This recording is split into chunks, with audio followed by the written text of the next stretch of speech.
Will everything be okay? Will all the things that I am worrying about be okay?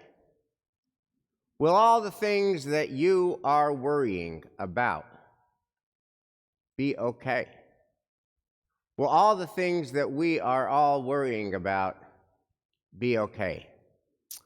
I recently read a really interesting and charming children's story called Everything Will Be Okay.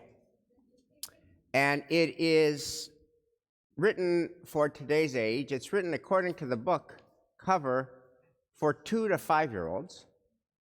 But the protagonist, the bunny,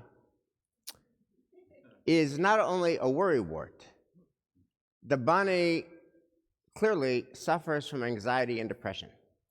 So this is a book for children, our youngest learners, about a bunny who struggles with anxiety and depression. And in this book, the bunny worries about little things, and the bunny worries about medium things, and the bunny worries about very serious things. And there's always the reassuring voice of the narrator to tell this worrying bunny that everything will be okay. I'm going to give you just a flavor of this charming but complicated children's story for our age. Is there jelly on your bread when you wanted cheese instead? There's nothing yummy packed today. Sometimes nothing goes your way, but everything will be okay. Did your brother take your flute? So there's nothing left to toot, and he doesn't even like to play. You guess you love him anyway, and everything will be okay. Medium worries. Someday you might fly a kite. It blows up and out of sight, and that's one sad kite-losing day. You'll find another game to play. Everything will be okay. Now comes a bout of anxiety and depression.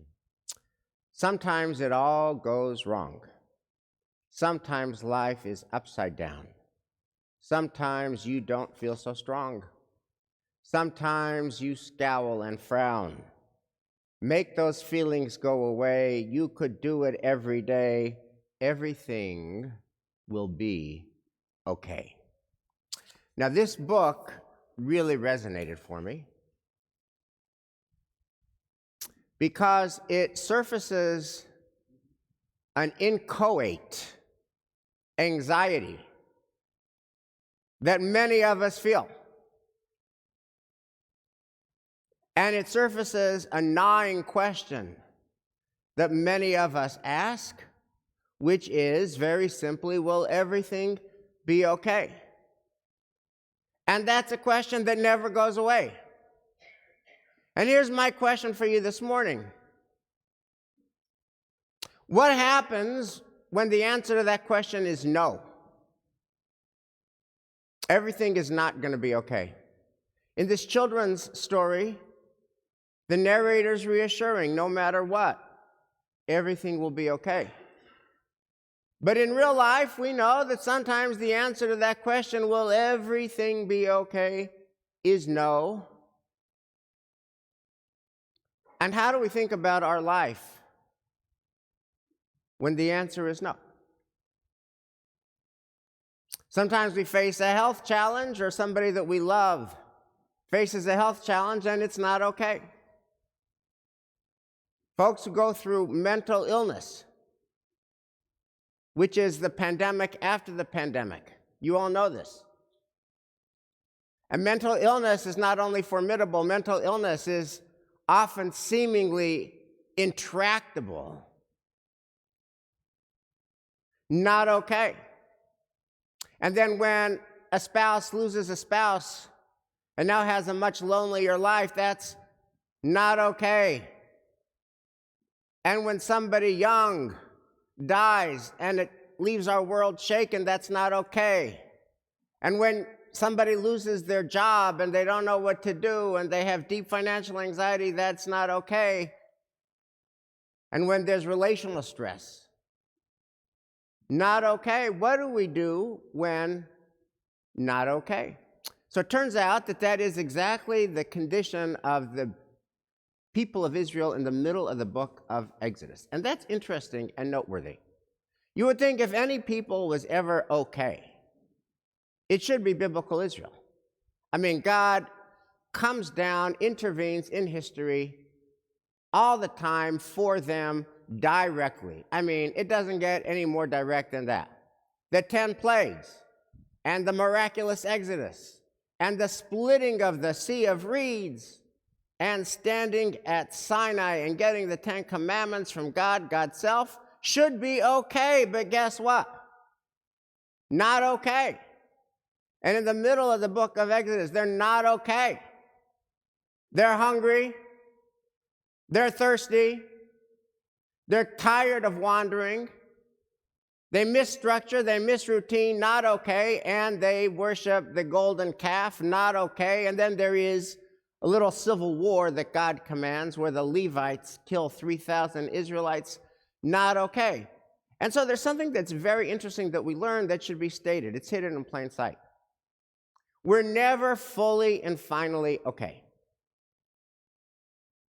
We are never fully and finally okay. We've never fully and finally arrived, even when God sprinkles God's intervention on you, because there's this fluidity in life.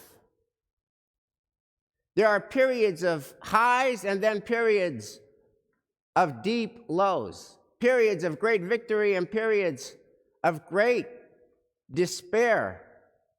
For the Israelites and for us, what do we do when things are not okay? The human condition. It's the middle of Exodus. So this week I listened to a podcast called Hidden Brain, which has something very helpful to say here. Here is the thesis. If you wake up and you're now living in a chapter where things are not okay,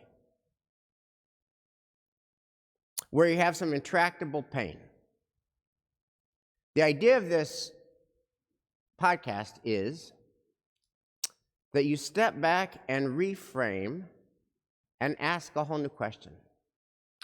Can I cultivate some purpose? Some new purpose in this new hard chapter that is going to allow me to make meaning out of this pain and is going to allow me to redeem my pain by helping somebody else. The host of the podcast, Shakar Vedantam, interviews this really interesting professor at Cornell University named Anthony Burrow. And Anthony Burrow's professional expertise, his academic expertise, is in purpose. He researches purpose. He writes books and papers about purpose. He teaches courses about purpose.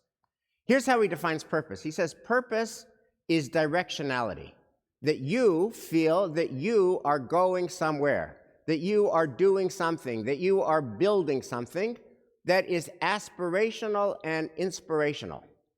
And Burrow says that if you have that kind of purpose, and if you don't, but you cultivate that kind of purpose, I am going, I am building, I am doing, there's all these benefits. First of all, you live longer. Longevity is a clear benefit. Second, you're much more attractive to people. People want to spend time with people who feel they are energized by purpose. But the third thing, and this is just so interesting, is that if you can cultivate that purpose, you have greater equanimity. That is, what he calls, Anthony Burrow's word is even keel. You take all the slings and arrows of outrageous fortune with more equanimity. When the highs happen, you take it in stride. And when the lows happen, you take it in stride. If you are energized by purpose, you just have more peace of mind. So he tells of this famous study that 2 groups of volunteers were asked to climb a steep mountain. And at the base of the mountain, they were asked to write something. One group of volunteers was asked to write about a movie they had recently seen. Just a random, inconsequential question. What movie did you recently see, and did you like the movie? And the other group of volunteers was asked to think about what is the purpose and mission of your life right now in the chapter that you are now living. And Anthony Burrow said that the findings were striking. The people who at the base wrote about a random movie complained and lamented the entire time up that mountain, and complained and lamented once they got there.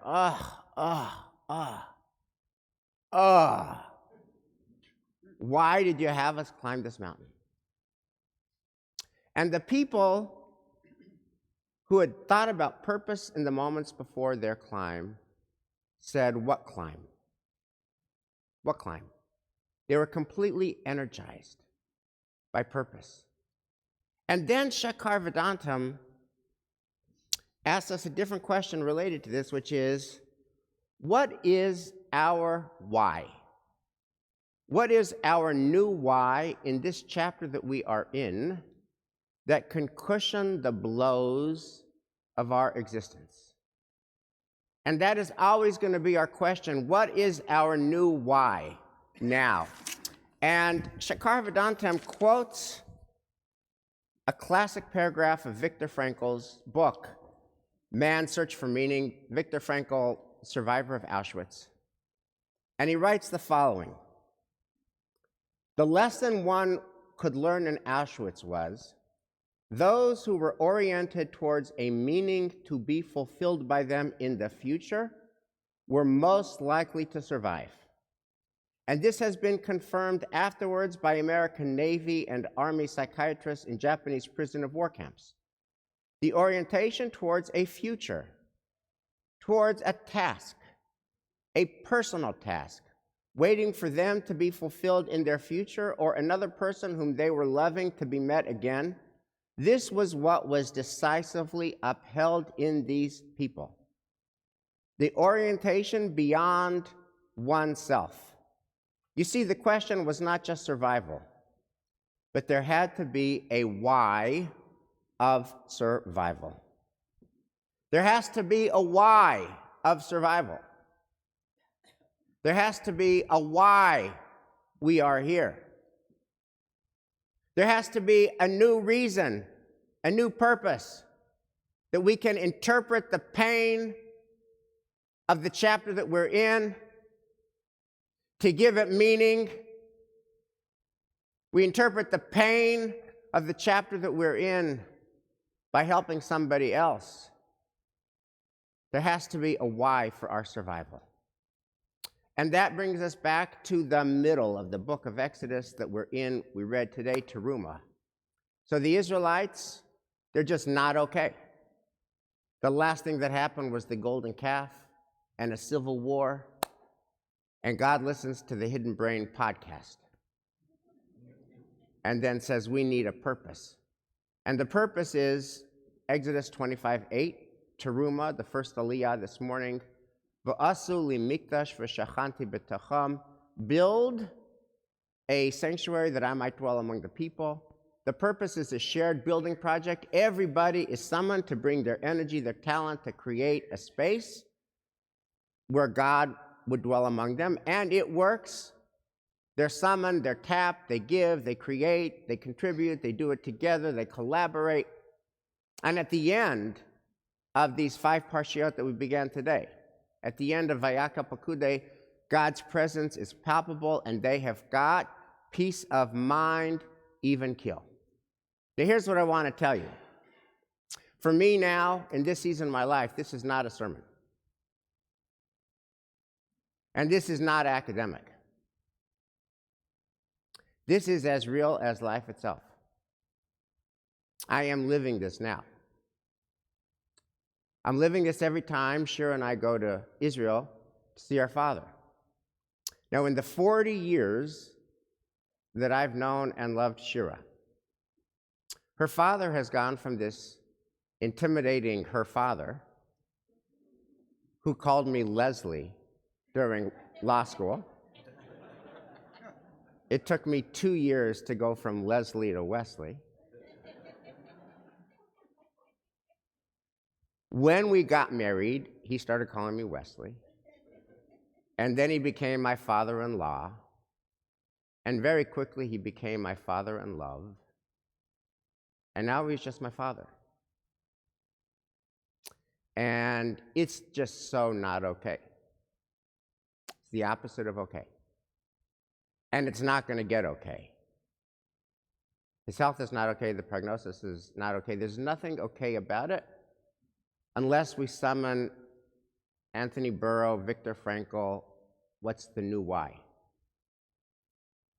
So we are cultivating a new purpose. We're going now to be with him where he is, as he is, for as long as he is. We're going now to let him know how much we love him, and he'll always be our North Star. We want to tell him so. We can't tell him enough. We're going there to support his Israeli children and grandchildren who are there every day, and we're not. And we're going there because it's just so important. You know this. It's just so important. You live this. To affirm the infinite value of life in the face of the mortality that we all share. That's our work. That's our new why. May we all find our new why when we're in chapters that summon a new why. And may your new why help you get up that hill energized by purpose. Shabbat Shalom.